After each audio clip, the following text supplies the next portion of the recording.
ان سے یہ بھی پوچھا گیا کہ ان کے اوپر کون سی جو دفعات ہیں وہ لگائی گئی ہیں. ایک تو انسداد دہشت گردی کی دفعات لگائی گئی ہیں اور تعزیرات پاکستان کی سبھی جو دفعات ہیں وہ ان لوگوں کے اوپر لگائی گئی ہیں. ایک تو جج صاحب نے یہ سوال پوچھا کہ واقعہ 9 مئی کو ہوا ہے، ایف آئی آر 10 مئی کو آپ نے کاٹی ہے، تو ایک تو اس کے اوپر آپ جواب دیں. دوسرا، ان لوگوں کی شناخت جو ہے، آئیڈینٹیفیکیشن ہے، وہ کیسے ہوئی ہے. یہ تو آپ کو پتہ ہے عمران خان صاحب پہلے اڈیالہ جیل سے کہہ چکے ہیں کہ جو لوگ بھی 9 مئی کے واقعات میں ملوث ہیں ان کو سزا بھی ملنی چاہیے اور ان کو سی سی ٹی وی فوٹیجز کے ذریعے آئیڈینٹیفائی کرنا چاہیے. جیسے ہلمیٹن یعنی امریکہ میں جو حملہ ہوا تھا وائٹ ہاؤس کے اوپر ٹرمپ کے حامیوں نے کیا تھا، تو بالکل اسی طریقے سے لوگوں کی شناخت ہونی چاہیے اور جو لوگ وہاں پر موجود تھے ان کو پکڑنا چاہیے. یہی بات اب سپریم کورٹ سے بھی سامنے آئی ہے اور موبائل فونز جو ہیں ان کے اوپر بھی سوال اٹھایا گیا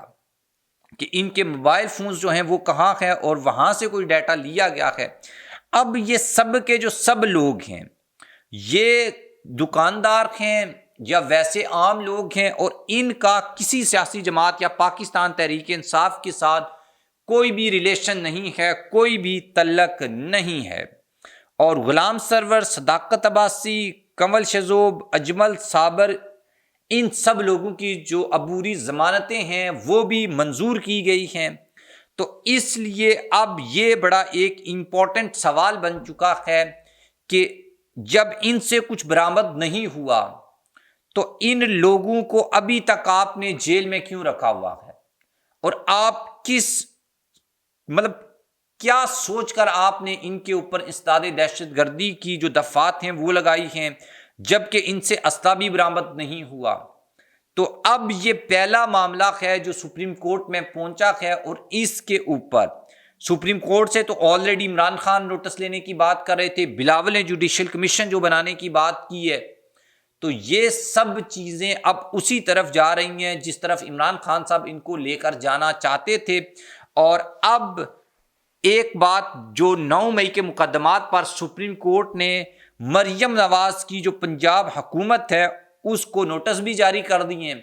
اور پورے کا جو پورا ریکارڈ ہے یہ اب سپریم کورٹ نے طلب کر لیا ہے.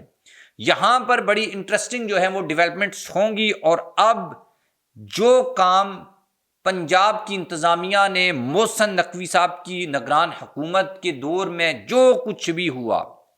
یہ سب جو ہے اب سامنے بھی آئے گا اور کیسے جو ہے وہ چیزوں کو مینوپولیٹ کیا گیا، اگر کیا گیا تو وہ بھی سامنے آئے گا، اگر نہیں کیا گیا تو وہ بھی سامنے آ جائے گا. تو اس لیے اس کو بڑی انٹرسٹنگ جو ہے وہ ڈیولپمنٹ کے طور کے اوپر دیکھا جا رہا ہے اور پی ٹی آئی والے اس کے اوپر شادیانے بھی بجا رہے ہیں کہ اب چیزیں جو ہیں وہ سپریم کورٹ میں جا کر کھلیں گی. مندوخیل صاحب بڑے زبردست جج ہیں اور وہ اس کے اوپر کیا فیصلہ دیں گے یہ بھی بڑا امپورٹنٹ ہوگا. اور اس کے بعد اڈیالہ جیل جو ہے وہاں سے سب سے زبردست خبر یہ آئی ہے کہ اب عمران خان صاحب جو ہیں ان کو کہیں پر بھی شفٹ نہیں کیا جا رہا، ان سے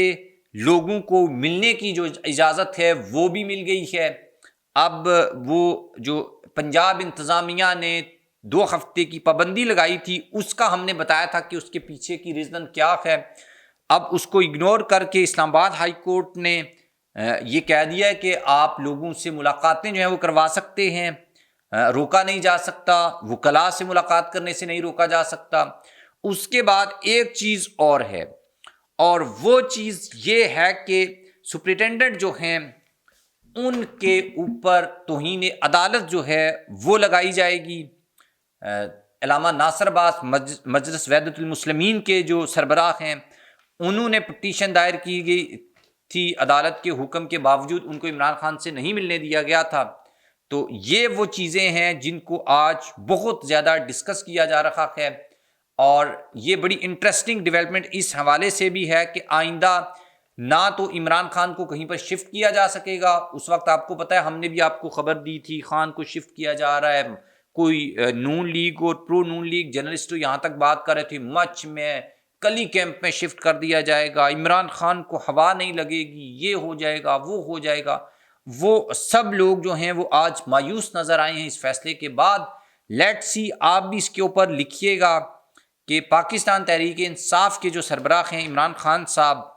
ایک تو یہ 9 مئی والے واقعات کے اوپر بھی آپ اپنی اوپینین لکھ سکتے ہیں، اور دوسری بات یہ کہ عمران خان صاحب جو ہیں وہ اب ڈیل اور وہ والا معاملہ میرے خیال میں خان صاحب بالکل بھی اس موڈ میں نہیں ہیں۔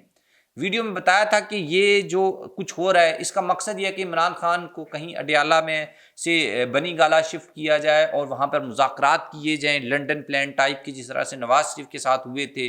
اور اپنے کچھ معاملات کو سیدھا کیا جائے۔ لیکن اس کے اوپر خان صاحب جو ہیں وہ